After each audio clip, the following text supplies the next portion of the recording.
Hello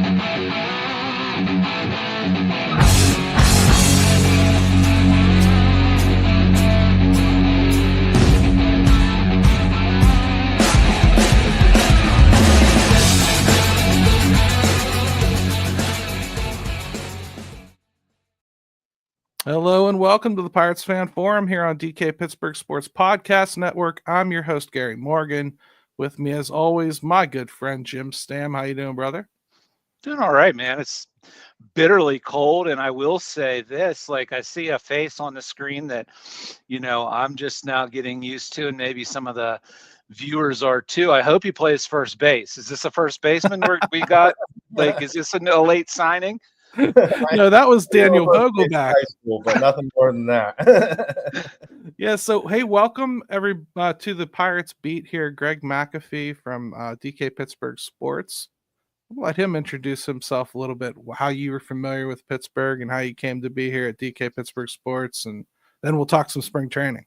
Yeah, it kind of started back in 2010. I went to undergrad. I got my undergrad degree from Slippery Rock University.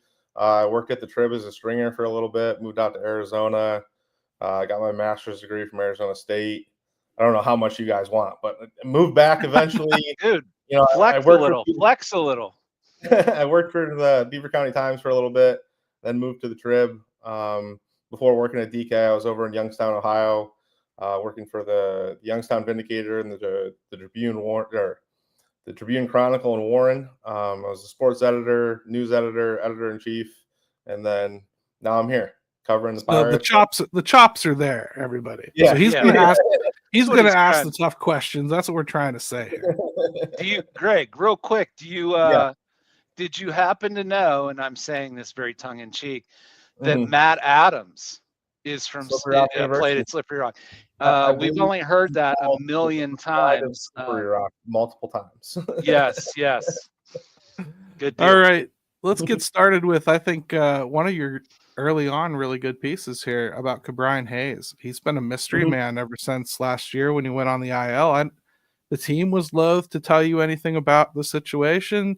You didn't hear anything from him. No teammates wanted to talk about it. All off season, it was quiet. So I'm so happy you ambushed him right away. Tell us a little bit. How's he looking? How's he feeling? Yeah. So obviously over the past, 2 years, since 2022, he's dealt with this back injury consistently. He called it a chronic back problem that he's probably going to have to deal with for the rest of his career. I thought the most interesting thing he said was he thinks he's never going to be 100% healthy ever again. So from this point to the end of his career, it's all about managing it on a day-to-day basis. And from what he said and from how he feels, he seems that he's got a pretty good plan in place now. And he's felt the best he's felt in a really long time. So I think that's good heading into the season. I think it's a good sign.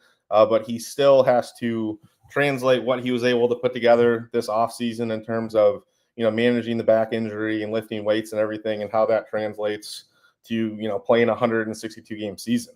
He's got to be able to manage it with the travel, with, playing multiple games a week and everything like that. And I think that's the biggest challenge that they're still trying to figure out a plan for him. It sounded delicate, right? I mean, reading through your article, it sounded delicate. It sounded like me explaining to my wife, like, how I don't re-injure my knee walking down the stairs. Yeah, I mean?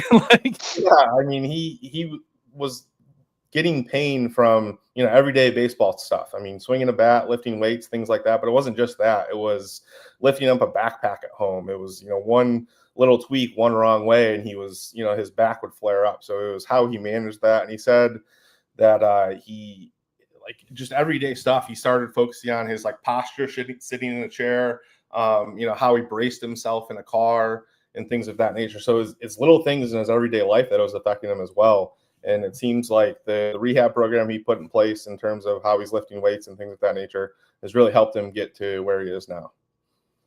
A lot of people don't think about, with baseball and the 81 away games and the traveling and the different hotels and the beds and the flights. I remember I cracked a joke to Neil Walker about that once, simply because he had a back thing too, right? And I just, as I cracked a joke, I just looked at his face and like, yeah, he laughed, but he was also like, yeah, you're right. That's part of it, and I don't know how how that part's going to work out until they get into the season some. Yeah, I mean, it's a touchy issue that you got to figure. You don't know until you actually start playing games. He said his workload right now is pretty similar to what it will be during the season as far as just everyday workouts and things of that nature, but it's minus the game. So once the games start down here in Bradenton, he'll get a better idea of what he needs to do on a day-to-day basis to be able to manage that the best he can. And the other thing it looked like he changed was his swing, and Derek Shelton mentioned it as well. Yeah. It's a two-handed finish. It's not something that he's done really in the majors more than a handful of times that I can remember. So it was cool to see. What did you think? I mean, better rotation, Shelton says. Yeah, he said that it was something that he did as a kid, kind of growing up, playing in like middle school and things of that nature. And ever since probably midway through high school, he switched to the one-hand finish.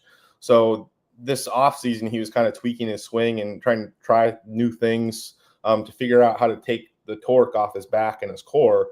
And so he tried going with a two-hand swing and a little bit of a higher finish as well, he said. So he said that's worked so far through the offseason then as we get into spring training. It's one thing to see the swing change. You got to see the results from it. Did it look like the ball was coming off the bat better? Yeah, a little bit. I haven't seen him hit too much through the first 2 days of camp. Sorry, but it's something to kind of keep an eye on as days go on and everything like that. Yeah, that's going to be really interesting because it's it's a fairly big difference in how you finish off your swing. So yeah, like I guess like the feeling I get is cautiously optimistic, but health, trying something different at the plate. Like a lot of things with the Pirates is there's just question marks, and I guess we're just going to have to keep our fingers crossed. Yeah, I mean, 100%. It's something that you kind of have to figure out as the season goes on. He seems to be in a good place, but I mean, you don't know until you get into the middle of the season and you're traveling every 4 or 5 days, and you have to deal with that grind in baseball. Yeah, I mean, the last question I probably have about Hayes before we take a quick break here is if he is planning to play every day, do you get the impression that the team has that same feeling, or do you think that they'll look to maybe try to sub him a little bit more often than they would a regular starter? Like maybe is he a 4 or 5 day a week guy instead of 5 or 6? Yeah, I mean, it's not something that we've really gotten into yet. I think they're waiting to see how he reacts during spring training and things of that nature. But if you look at how Shelton has handled like Brian Reynolds in the past, where it gives him a day off or once in a while, a DH day, something like that. That's kind of maybe a blueprint for how they might handle Hayes, depending on how his back responds over the course of the next month and a half. But they also have the depth there. I mean, you got Jared Triolo, who just won a Gold Glove as a utility infielder. So they have depth there that could fill in if they need to give Hayes days off here and there throughout the season.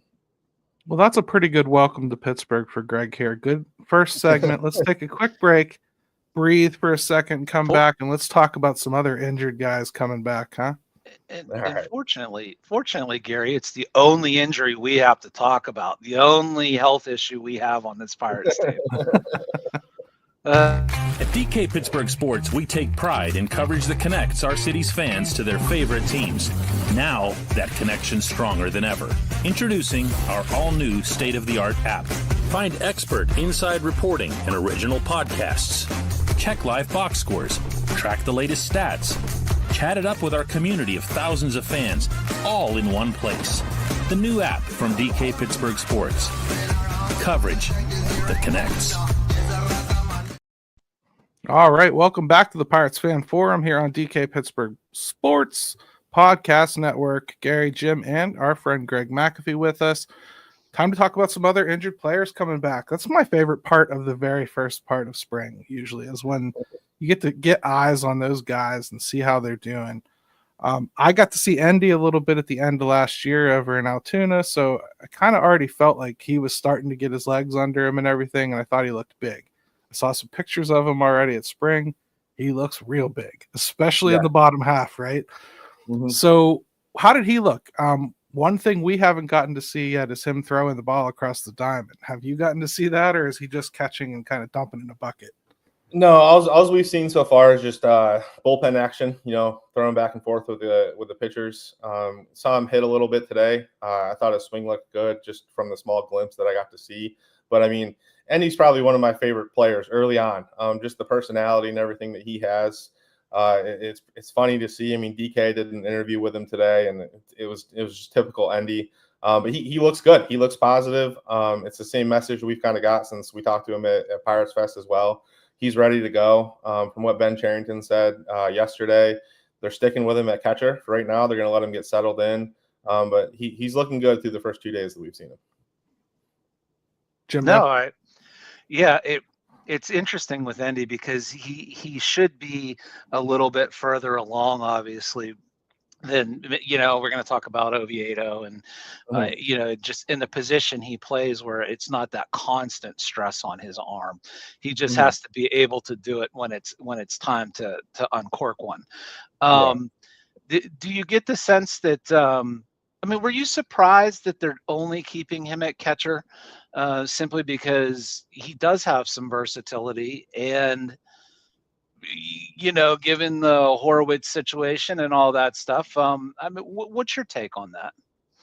I thought it was a little bit surprising. Obviously, he's got the versatility, the athleticism, where he could probably move around first base, right field, something like that. But I think it's just a matter of letting him get settled back in. He missed all of last season with the Tommy John injury. So I think it's getting back into the flow of things, getting his at-bats in at the plate. And I think the biggest thing with him is if he's hitting the ball, they're going to find a place for him. And I think that's true with any player in Major League Baseball. So I think for right now, I think it's a good idea to just let him get settled back in behind the plate and everything, get used to the at-bats, and just kind of get settled back in, like I said. Yeah, I think there's something to that. I worry sometimes when you give guys too much on their plate. So I tend to agree with that. I think let Endy get his bearings, and then we'll worry about the rest of it later. Kind of sounds like I think the other positions kind of come naturally to him too, and catching might take a little bit more finesse, right? So there's a little more to learn there. Yeah, I think you might be able to look at like Henry Davis as somewhat of a blueprint. I wasn't around 2 years ago when they brought him up as a right fielder, where it just didn't click for him at the plate. So I think the first thing they need to worry about is, how he reacts to getting his at-bats in. If he can hit, you got to find a place for him. Well, that's a question right there. I don't know if you've gotten to see him hit yet, but if you have, is he switch hitting, or is he just focusing on one side still? I wasn't sure how the surgery he would come out of that, being able to do both still. Today I saw him hit from the right-handed batter's box. I didn't see him take any swings left-handed from what I saw, but just right-handed. I only saw him face lefties last year, so I still don't have an answer, Jim. You mentioned Henry. Anything to note there with him? Clearly he probably showed up in the ridiculous shape he's already in. So, but anything there with Henry at this point? Any thoughts? He looks bigger than ever. I saw him a little bit last year. I covered a couple of games last year, and he looks bigger than he did last year. I saw him take some batting practice today. The ball was flying off of his bat. He hit off one. I think he hit one off the fence in right field, which is like 335 down here on one of the practice fields. He had a couple good swings, so it looked good. But it's also still early. You got to see kind of how everything gets settled in and stuff like that. But I thought he's looked good. We talked to Shelton a little bit today just about the pressure that is on him. He's got that 1-1 moniker, so there's a lot of pressure, and just kind of getting him to settle in and focus on the day-to-day stuff and just controlling what he can control. I may optical illusions on these little videos we get from spring training can kind of make you think things sometimes, right? But I could swear, and again, you weren't around last year a lot, so you may not even have picked up on this yourself, but pay attention and look at it next time he's in the batting box. I feel like he's picked up a little trick from Joey Bart where he's not following through all the way on his swing anymore. Mm-hmm. And it's something Joey had to do so he would stop pulling off the ball, and that's something Henry does real bad. Mm-hmm. So I'm wondering if he's maybe gotten a little bit of similar coaching there. I'll have to take a look at it. I took a couple of videos from his batting practice today, just quick, like 15, 20 seconds. So I'll have to follow back there. I didn't get a chance to post them because of everything else going on today, but I'll have to take a look. Well, people like me are going to watch him like the Zapruder film. I'm just saying. Yeah. I mean, that's interesting as hell to me. It's all we have right this second. So, yes. All right. So another injured guy returning is Johan Oviedo. We touched on him quickly. He's a horse. Dude looks gigantic. Like, yeah, I know he was always big, but somebody told me the other day that he might be pushing 270. Like, that's a big dude. He's a big guy. He's a horse. As you know, I was kind of talking to DK today, and he's just a horse. I mean, his legs are ginormous. Obviously, you know, with the injury, with the Tommy John surgery, he wasn't able to lift his upper body. So he just worked on legs all off season, you know, while he was recovering. So one thing he said today was that he had to find the way to, you know, connect the lower body to the upper body because they're kind of, you know, not in sync quite yet. He's still finding a way to kind of work through that, if that makes sense. Yeah, and so he's not skipping leg day, is what you're telling me from down there. He might have to let the other half catch up a little bit, right?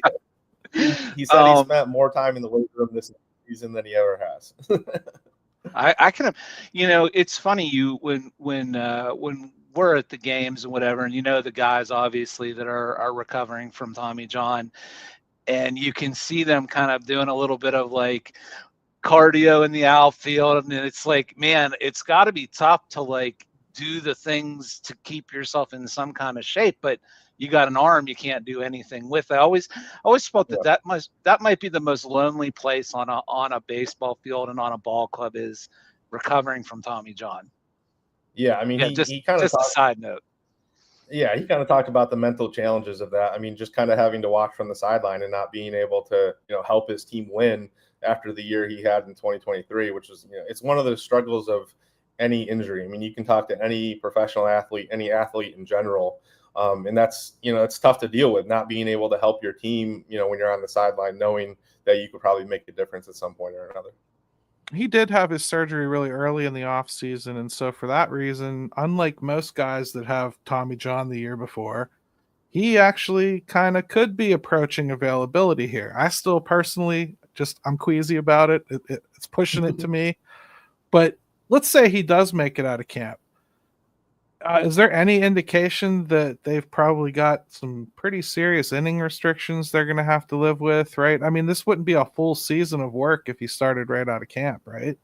Yeah, I mean, he got surgery in December of 2023. I just finished my story from today on him and posted it at the website dkpittsburghsports.com.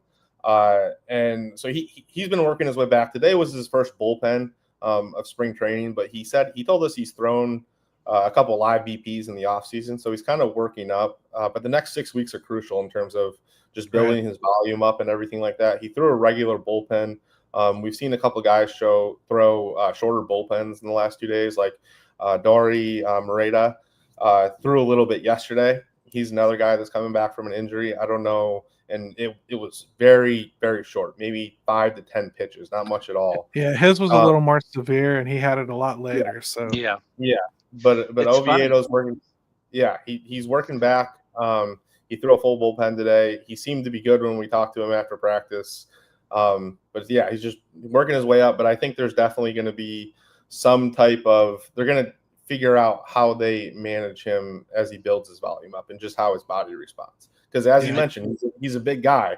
And he, as Shelton said, he dominated his rehab this offseason. So, yeah, he's somebody that I look at like might be, if they take it slow with him, and I assume they will and be cautious with him, is that like maybe and those innings are protected really, you know, from the start, that he actually might be of a little help later than he is early. And maybe that would be the best way to look at it, especially if they think that they can, get by without needing him to be anything other than clearly on the roster, clearly pitching, but not in any type of a workhorse role. He could even be the Ortiz role from last year. Right. Yeah, I mean, I don't like in 2023. I think he threw 177 innings, just short of 178, and I don't see him doing that this year whatsoever. No. I don't see him going out there and putting up those type of innings. I would assume that there would be some type of limit. We haven't heard for sure what that will be, but right now they're just kind of building up his volume and seeing how. Yeah, I mean, it's a lot of seeing how he responds. So, Gary, is it time for Horwitz Gate, or are we? Yeah, go ahead. You. I know you're bouncing off the walls to talk about Horwitz.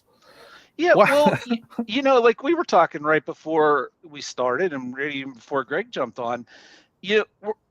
Like, I think the thing is too, like, people maybe are getting a little confused. Is like, this is two separate things, right? And it's a wrist, and then I read thumb extender. Has there been any clarification on, like, has one caused the other? Is the surgery going to help just the one and not the other? What are you hearing, and what have you been told? So I saw those reports later today as I got back to my hotel. What Cherington said yesterday was they were aware of the chronic wrist issue that he had when he was in Toronto, and they were comfortable with the trade and everything of that. They were comfortable with what the injury was, and what caused this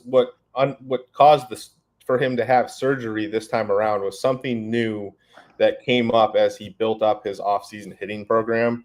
We spoke to Spencer at Pirates Fest, and there was no signs of him having any type of injury or anything like that. So this was something that happened after Pirates Fest as he built up his hitting program. And Cherington said the first time he heard about it was after Pirates Fest. So he had surgery, I think, a week or two ago, from what I understand. I saw him at a quick glance today at the facility. I didn't get a chance to talk to him or anything like that. But he had like a small brace. Honestly, it looked like it was like a mixture of a brace and a cast. It wasn't very big or anything like that. But as far as to what the exact injury is, or if it's a thumb injury or anything like that, I'm not sure, to be honest. Yeah. And that seems to be like, maybe hopefully you can get a little more clarification on that, just because I think it's like, until we fully know what we're dealing with here. Did you sense any type of like underlying tone of, he should be fine, more on the shorter end, or this could be a May-June type deal? What Cherington said is that he possibly can resume baseball activities sometime during spring training. But the timeline was 6 to 8 weeks. He didn't really give any indication of if it's going to be May or if it's going to be June or anything like that. But just the 6 to 8 weeks timeline, which I would assume would knock out opening day. That he's probably not going to be around for that. But that's just, as usual with the Pirates, things get muddy. And what I mean by that is their statements are muddy. Like, the team initially comes out and calls that this a chronic thing, which I'm betting Ben Cherington was probably wanting to choke some intern out for putting that word in that tweet, because then he had to course correct when you guys talked to him. So he didn't use that word, but he was kind of like skirting around, like understanding that it was an existing thing. This is a new injury. I get that. Then today, this thing comes out about this thumb extender, which honestly I didn't even hear. Jim told me about. So I think our main question, if I can clean up what I think Jim was trying to say, before we knew about this thumb thing, did you get the impression that the surgery that he was having would correct both the new injury and the chronic condition, or the chronic condition remains a separate issue that is just there and not to be worried about? I mean, from listening to what Cherington said, I took it as it's a new injury that is new since the trade. and unrelated to the other one. Yeah, Gotcha. that's how I took it. Yeah, Okay. I think that's all we were trying to figure out, because I just kept getting confused by the wording, and Charrington does that a lot, man. Like, you're going to be playing jigsaw puzzle with his quotes for the next year, so I'll just let you deal with that. That's the bane of your existence, and mine to interpret what he said later. You can just repeat it and keep going. He said this, like, and I completely get it, brother. Yeah. I just think it's a, when you've got, like, sometimes if you've got a bad back, you can hurt a hamstring, right? Mm-hmm. Those types of things, they tend to show up in other areas. So I'm just kind of curious, that the wrist is bothering you. Are you doing something a little different, which causes another issue?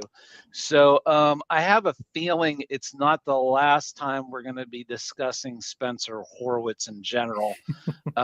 Let's just hope for once things go smoothly and it becomes less and less of a topic as the year goes on. Let's hope. I'm not even going to bother this guy with who's going to play first base, Jim, because that's for you and I to argue about later. We'll leave him out of that.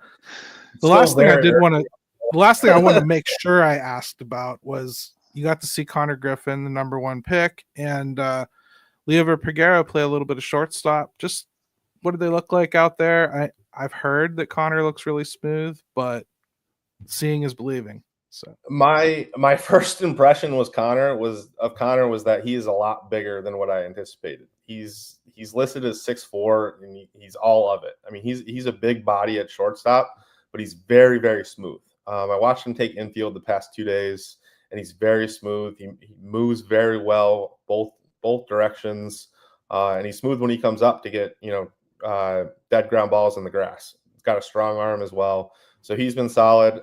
Peggy showed up today. I got a chance to talk to him a little bit this morning. He actually told me that he's kind of he's worked out at third and first throughout the offseason, just working on the basics of kind of getting used to those positions so he can kind of expand his defensive versatility a little bit. Smart. That's smart. Very smart. Shelton said he's going to get a lot of looks at shortstop. So, I mean, I would still consider that his main position. But I watched him take infield today, still very smooth. Shelton said he took the biggest jump from a defensive perspective of any minor leaguer last year in the system. So he's looking good through 1 day from what I've seen. It's pretty good. This team's going to need a backup shortstop, so that's a big piece for real. Yeah, and it's just it's a crucial time for Peggy too. Like, I know he's not that old, but it does feel like it's he probably knows that, like, he needs, and maybe this is where it comes from too, with the third and first and making sure he's as useful as possible. I just get the feeling with him that it's a pretty critical year in spring training for him. Yeah, I mean, I think spring training is a big opportunity for any of these guys that are kind of like on the verge of making it to the big leagues. I mean, he was up in, I think, 2023 for about 59 games, and he was up at the end of last year. And he's, I asked him about what his expectations are this year, just kind of coming in to try to, break through and make sure he stays up. And it's just staying ready, taking advantage of any opportunity that he can. And I think that was, the big motivation behind of kind of exploring other positions and just kind of getting the basics so that if an opportunity does come up, he's ready for it. And, Shelton said that, Peggy will get a lot of looks at shortstop, but he needs to be able to bounce around the infield as well. So if it's a situation where Brian Hayes goes down and, Jared Carrillo is like maybe working at first base or something like that, maybe he slides in at third base. Just having that versatility to kind of move around the infield makes him a little more valuable. But he still needs to be able to hit. He's got to. That's one thing that everyone's got to do. Yeah, that's just it. You on this team, if you are hitting, you will be in the lineup somehow, some way. Oh, Exactly. Jim, how could we not have asked him? How close were you standing to Bubba Chandler and Paul Skeens side by side throwing bullpens? That was really fun to watch. I was, I got my camera out and taking photos, and I'm like, this is the future of the rotation here. You got Mitch Keller, you got Paul Skeens, and you got Bubba Chandler. all throwing next to each other. So that was pretty fun to watch. Bubba's a really good dude. I love talking to him. We got to talk to him at Pirates Fest a little bit. He's just funny. If you guys saw the video, him and Paul Skeens were playing catch with a football on the first day. Pretty funny. They were 30, 40 yards apart, just launching it as they got ready for their bullpen. But very cool to see those two pitch next to each other. I love it. Greg, thank you so much for taking so much time with us. Before you go, you got to give us your parting shots. What's your best thing you've seen and the worst thing you've seen? I think it's just the situation surrounding Paul Skeens. I mean, he first day yesterday, he walks onto the field, he warms up, and you just see kind of everyone flock to the bullpen to kind of see him, do his thing and everything like that. The cameras are, clicking and all that stuff. So that's pretty cool. I don't know if I've seen a bad thing. I'm still here. I'm still, 2 days in and everything like that. So I don't want to get too negative too quickly. Everything I've seen, I'm kind of just taking it in and all that. And it's been fun so far. Paul has that aura, doesn't he? When people, we like to throw that word around on social media, right? And it's it's like anything else, it's overused. But there's this something about him when you're up close to him, and you can't take your eyes off him. So you're gonna have fun with that part of it. It's a perfect way to describe kind of just his presence around the facility and everything like that. Like when he's on the field, like you can see it. Like he's there to compete. He's there to work. We saw him a little bit in the weight room today, and he was going after it. But then he gets into the clubhouse and he's joking around with the guys and everything like that. So it's just kind of cool to see that personality on the field. The competitor in him when he's doing what he needs to get done. Wait until he gets back up to Pittsburgh and finds out that half the purveyors in the strip district are suing him for mustache ordered propaganda they have to sell, and he's got a beard now. Funny note, mustache of the leading mustache so far, Nick Gonzalez. I don't know if you guys seen him, but he's got he had one last year a little bit. Yeah, the handlebars. It's slick. Yeah. Hey, whatever helps you hit a baseball. I don't care if he comes out with mutton chops. It's right. Do whatever you gotta do, dude. So, Greg, give everybody your socials here. Like, how do they get a hold of you and follow you besides going to DK Pittsburgh Sports and following you on the feed? I'm at Twitter, Greg_McAfee, and then I'm also on Blue Sky at Greg McAfee, straight at the Blue Sky, whatever the ending of whatever Blue Sky it is. Yeah. But yeah, just straight Greg McAfee, all lower cases. All right, everybody, be kind to him. Welcome him to the beat. And Greg, very kind with your time. Thank you, sir. Now Thanks, dude. Great stuff. We're gonna let you go, and then we're gonna complain like dumb fans. So.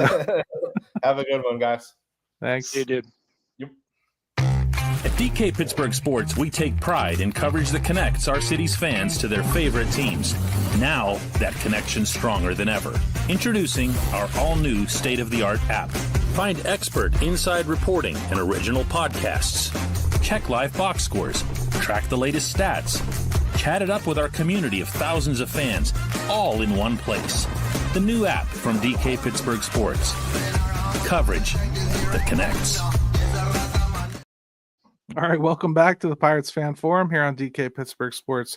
Big thanks to Greg McAfee for joining us. That was really good, man. It's nice to get some fresh blood in the beat too. A different voice to kind of just maybe take a fresh look at some things, Jim, because this offseason has been depressing.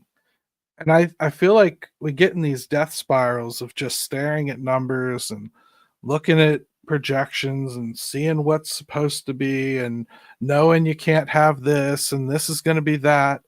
And then spring training starts and you see Bubba Chandler and Paul Skeens and Mitch Keller firing fastballs one by one right next to each other. And you see guys taking like thunderous cuts in the batting cage. And like you see guys that were injured all last year looking healthy, and everyone's talking positively and they can do this and they can do that. And a lot of that stuff kind of washes away. It's back to baseball. It's time to see what's going to happen on the field. It's not about being silly and predicting anything's going to happen from it, but all that stuff's still real. But when you see it on the field, man, it does change the way you're thinking about it, at least. Yeah, well, I mean, it just look, these guys are going to have to produce, and we know this, right? To differing degrees when we're talking about the Oviedos of the world and all that stuff, but um, this is the time of year where you show up, you put the work in. Hopefully, players produce and rebound from injury. And that's just where we're at. That's what we're going to have to wait on and see. Baseball, long season, 162 games. There's no fooling this game. We'll know some things in the first couple months. Well, that's why it's so nice, I think, having as many pitchers as they do. I mean, we talked about Oviedo, and we're not talking about him like you have to have a lot of strategy behind when he throws those 80 to 100 innings. It's more just about throwing those 100 innings into the bucket of innings I'm going to get out of a quality pitcher this year, and I don't really care when they come, right?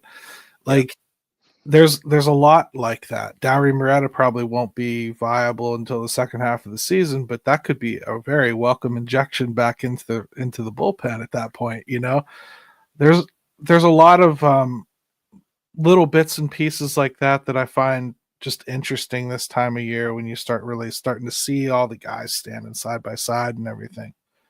This Horwitz situation, though, bro, handled so weird like the whole time. Okay, like first, if the surgery happened like a week and a half ago, I honestly see no reason why they had to poison the first day optimism that comes with spring training by dropping the bombshell then. Tell us a week and a half ago so that we have time to simmer down before we get to Bradenton. Especially when you've had an off season that has not been up to the standard of what you had hoped it would be, and that the only guy that you brought in is that guy with this issue that you decide to drop on everybody, you know, and the fan base is in such a odd headspace anyway. It just and I will say this, handled poorly. Spencer Horwitz isn't going to make or break this season. He was never that important. He's important, but death spiral over it, I'm not there. Right, like we'll here see. We got a question from somebody's name I'm not going to try to pronounce here. 6 to 8 weeks from now, or 6 to 8 weeks from when he had the surgery? As I understand it, 6 to 8 weeks from when he had the surgery, which was a week and a half ago. So that said, those are all guesstimates anyway. I mean, like, the bottom line is he's going to have to take some at bats once he comes back, and that's logically going to be AAA. That's not going to be the last 2 games of spring, and then this kid who was just trying to get established as a major league player in the first place comes right back up. Same argument I have for Endy going to AAA, probably. You know, you want to get a volume of at bats to kind of make sure you're feeling good before you come back up and try again. You don't. And that's why I've always, when I'm seeing this stuff with Horwitz, is everything is on the cautionary side of this. 6 to 8 weeks, I'm thinking 8. Extended spring training / AAA, I'm thinking a little bit longer. You've got a guy that's had 2 issues with wrists and thumbs. I just don't see that being something. Hopefully I'm wrong, and they poorly communicated just how minor this thing was, and he'll be fine. It's just where I'm at with it. The Brian Hayes stuff, I figured you and I should circle back on a little bit, because there's things like I'm not going to ask a beat reporter to guess on or anything like that. I mean, he's trying to give you the straight news, and that's sure. All we're looking for out of him. As far as Brian goes, though, boy, it's grim to ever say I'm never going to be 100% healthy again. I've had to say that myself about a few things, a few body parts that have gone wrong along the way. I'm sure you have too. But to do that and like know like that not only he is gonna try like hell to play as much as he can, and he's gonna be playing through something 90% of the time, and the Pirates are locked in on him. And this has been a very, very public battle with Payne. This is not a guy that's going to pop in a good year and get traded easily. You know, I do believe that we're in this for the duration, and I think the best thing to do would be to cut your losses and make him a very part-time player 4 or 5 times a week. You know, take advantage of the fact that you've got Jared Triolo and potentially even Liover Peguero able to play over there. Jack Brannigan's on the way. You've got third base riches. Take advantage of it. Rest him. See if you can get the best Brian Hayes you can get 4 days a week. Yeah, I mean, it's funny because you get mixed feelings when you read the reports and the stories about Hayes, right? Like some of it, you're like, okay, well, maybe, maybe they'll have a handle on it. But then you're also worrying when you see things like always going to be there, Some of his descriptions of what would tweak it are what scare me. Cause I mean, like, listen, I've had back problems a lot in my life. I've sneezed and thrown my back out, like to the point where I couldn't tie my shoes for 2 weeks. You know what I mean? Like, yeah. I get it. He's talking about like, just pushing it a little bit in the gym, just turning the wrong way. You're going to do that on a baseball field 15 times a day. It's not a bright future. It's hard to picture. That said, we're finally going to get a Pirate for life. Yeah. No, I agree with you on that. Like, I don't know at what point,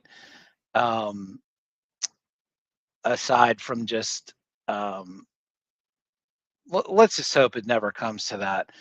But if he had another year like he did last year and was hurt, that would be a very, very ugly situation. Let's hope that he's at the point now.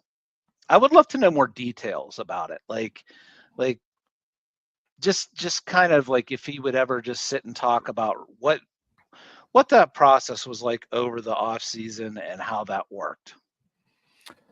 I thought he was pretty open in Greg's article. Honestly, he talked a lot about of stuff that I think you would probably want to keep out of the media. I really do. I don't know that you'd want to be getting super involved in it like that.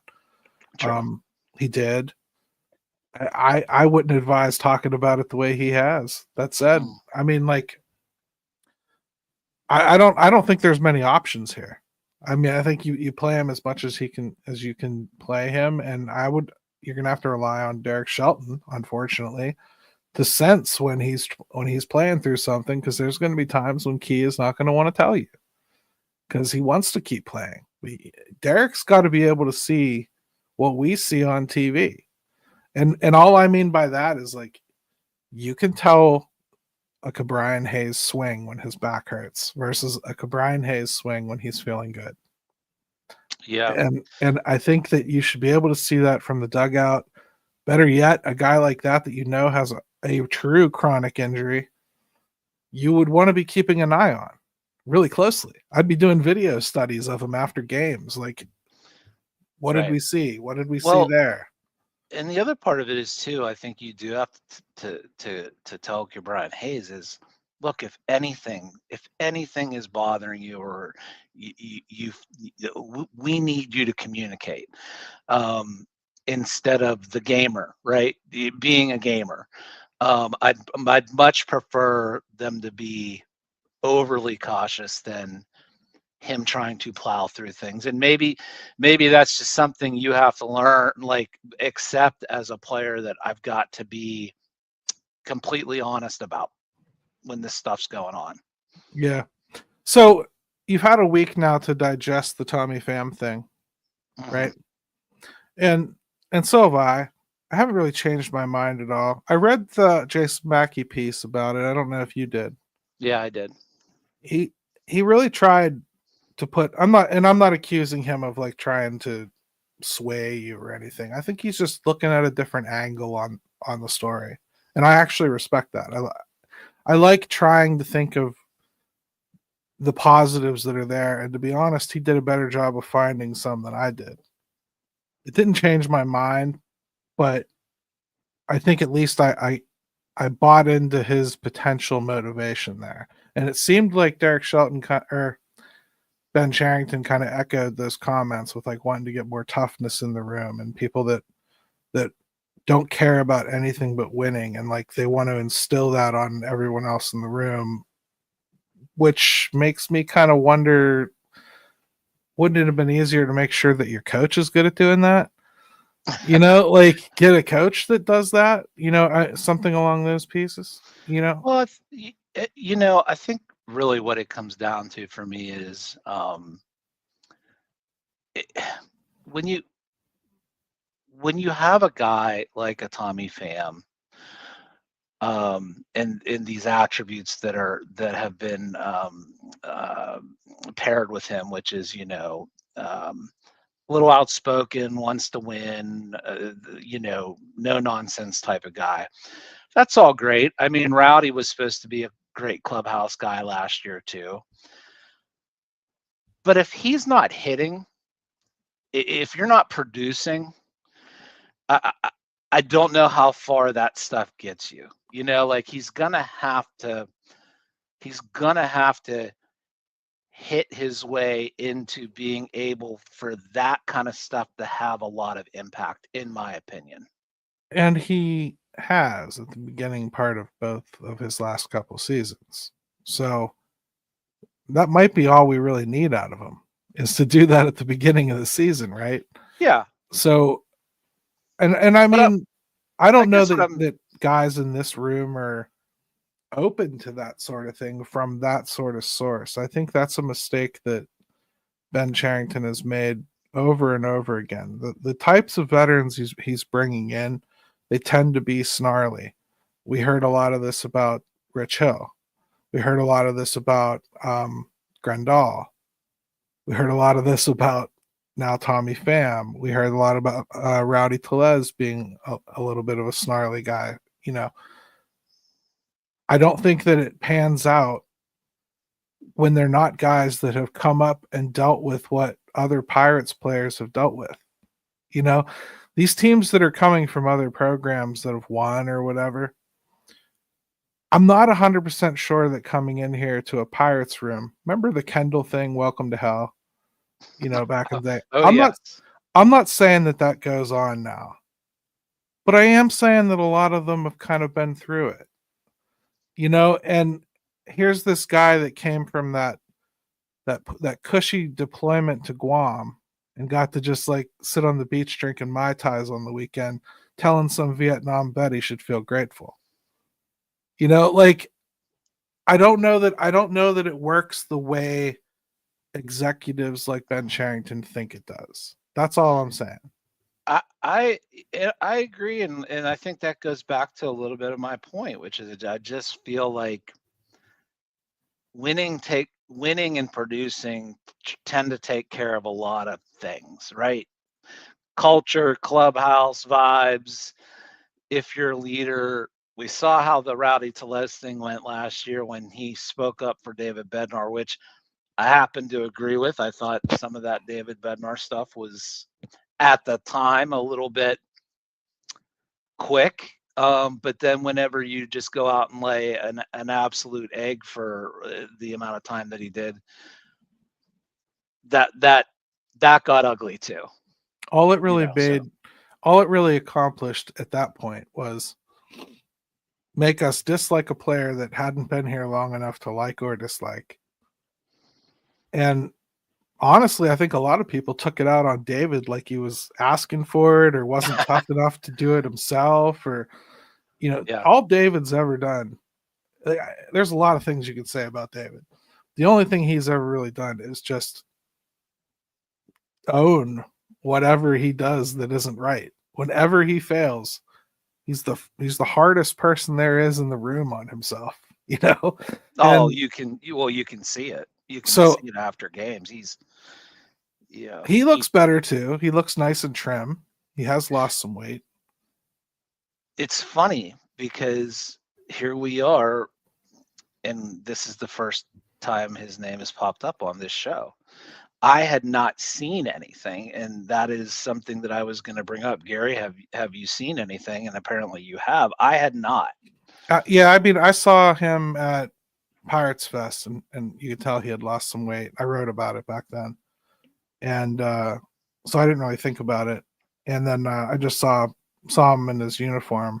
At spring training, looks about as svelte as he has. Not like he doesn't have muscle or anything, but he's not carrying around everything he's been carrying around. Let's just say that. Ball looked like it was coming out of his hand pretty good from the videos I saw. Pretty happy. He's to me a cinch bounce back candidate. I see really no reason to worry about him. I still wouldn't have signed him. I still would have traded him. Sorry. I mean, like, I'm just more heartless than other people are. I've always said you'd hate me if I was the GM, because I would definitely. Yeah, well, I tend to think that at this point, a lot of people are just, if it can make the team better, it doesn't kind of matter who you are. No offense, David Bednar. Well, that's the last thing I want to talk about. So DK comes out with, a story right after he lands in Bradenton. Basically, his sources telling him they're not done. They haven't even made their biggest move of the offseason yet. They fully expect to. We have no idea what that is. DK has no idea what that is. But you can make guesses about who those sources are. I tend to believe DK in this case. Whenever he's talking the way he is, they're pretty high-ranking sources usually. So I expect it. I expect something. Their definition of big is probably the biggest problem there, because they do celebrate things like Vince Velasquez and whatnot. So what is big to them? Right. And the only thing we can measure it by is it's got to be bigger than Kutch this offseason. So what does that look like? And he mentioned outfielders specifically. I will say I agree with you that DK, the vibe I got was, I'm not just throwing something out there just for the hell of it. There was some confidence behind it. Now, if it doesn't happen, that's not DK's fault, by the way. No. But again, you're right. What degrees of big are we talking about? Because big to the Pirates fans, as opposed to big to Pirates front office, are often two very, very different things. Yeah, I mean, because arguably the biggest free agent left that's in the realm of reality is probably Verdugo. I could see that.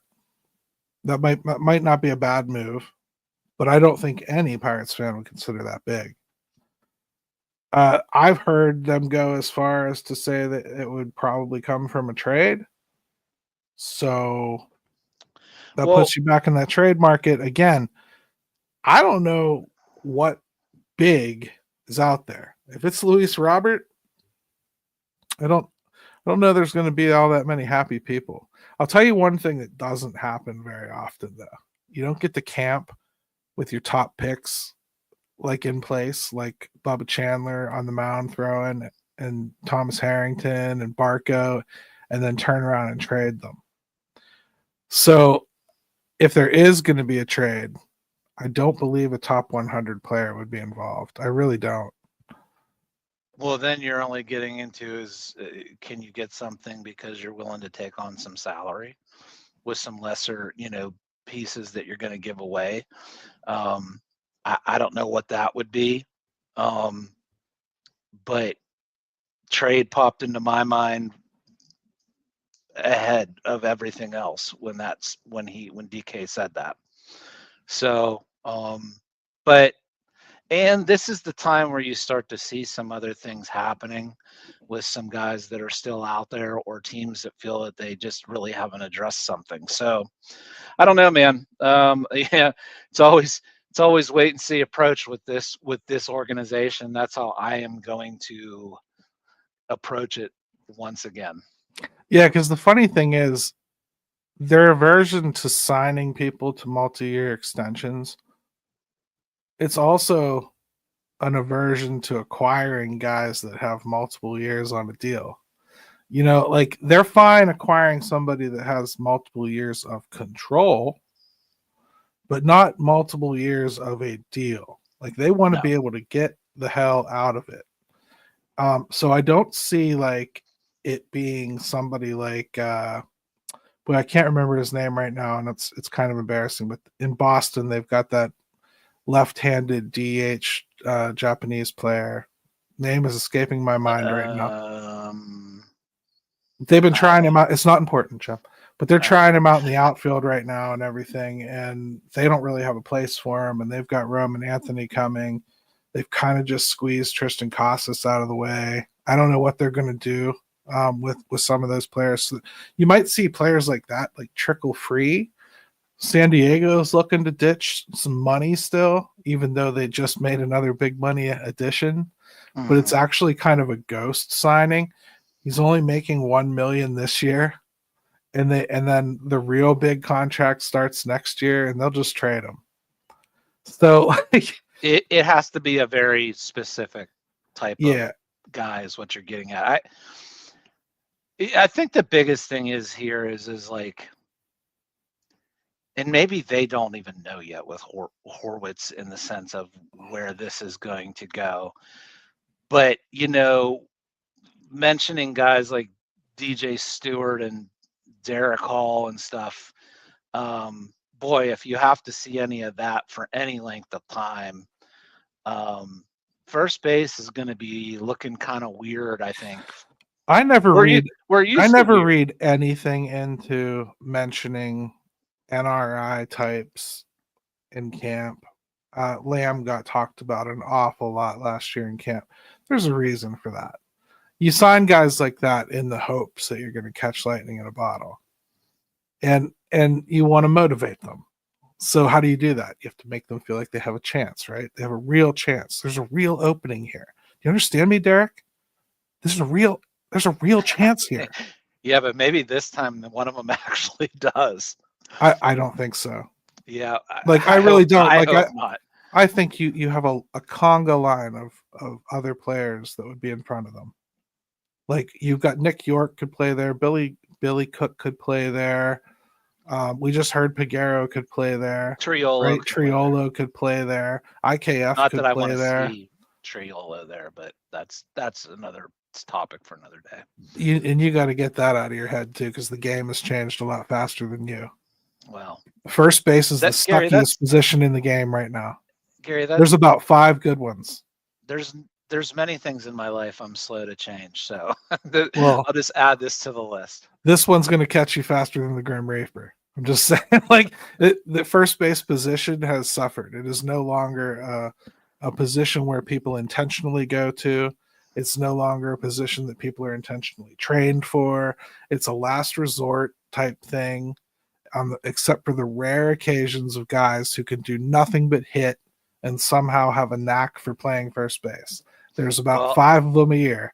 He can play the position, no doubt, but I would just want him to be able to hit to me, he's got to hit a little more than he does. Right. I'm just saying, like, all those stereotypical things like a first baseman has to do. For instance, you've let go of the fact that shortstop has to be defense only, right? Now you want somebody to hit there, right? Oh, sure. Right. Well, that wasn't the case when we were growing up. You know, like, I'm just saying, don't hold people to the Will Clark standard, because it isn't there anymore. Well, now you've really made it impossible for me to be unbiased. But no, I get it. But I also need Triolo to hit more than he is. He can play the position just fine. To me, like, if he's one of the 9 best bats, and that's where he happens to play, I don't care. So it doesn't matter to me if he's hitting home runs, is my point. Like, I'm tired of guys trying to be something they aren't. That's all. No, I I think don't want it. Triolo could grow into homers.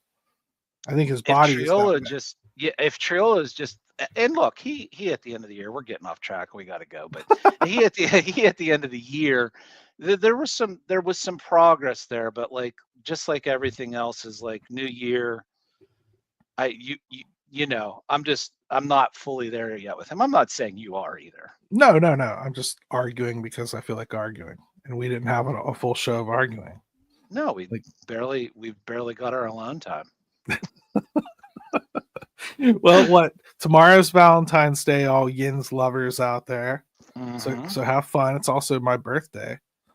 So Is it? Yeah, I'm 1 year closer to death. It's coming. You are now 48. Yeah, 48, brother. Wow. And also a week away from the polar plunge. If you Oh yeah. Is that coming you up? got it. Yeah, it's next Saturday. I'm doing the polar plunge. So if you go to my X page, I have the link pinned there. If you would like to donate, that would be really nice. And many of you already have. Last thing I wanted to say was just a personal note about the show. Guys, we are kicking butt on video numbers for real. I mean, you guys are turning this into something. It's pretty awesome for real. They've been steadily increasing over the last few weeks, and we've done absolutely nothing to make that happen. So thank you very much.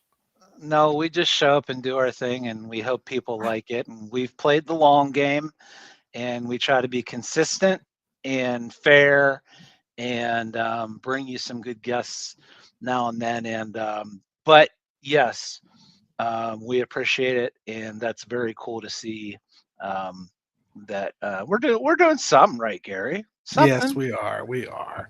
Yeah, we got on a good network for one thing. So yeah, thank you guys very much for supporting us. Tell your friends about it.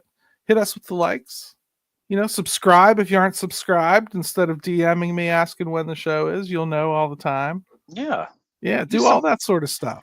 Use some technology, and hey, we're going to be close to some games here pretty soon. Yeah, I'm excited about that, brother. So hey, let's go ahead and let everybody go by tossing it off to our buddy Ben. Let's go back! Yeah, buddy.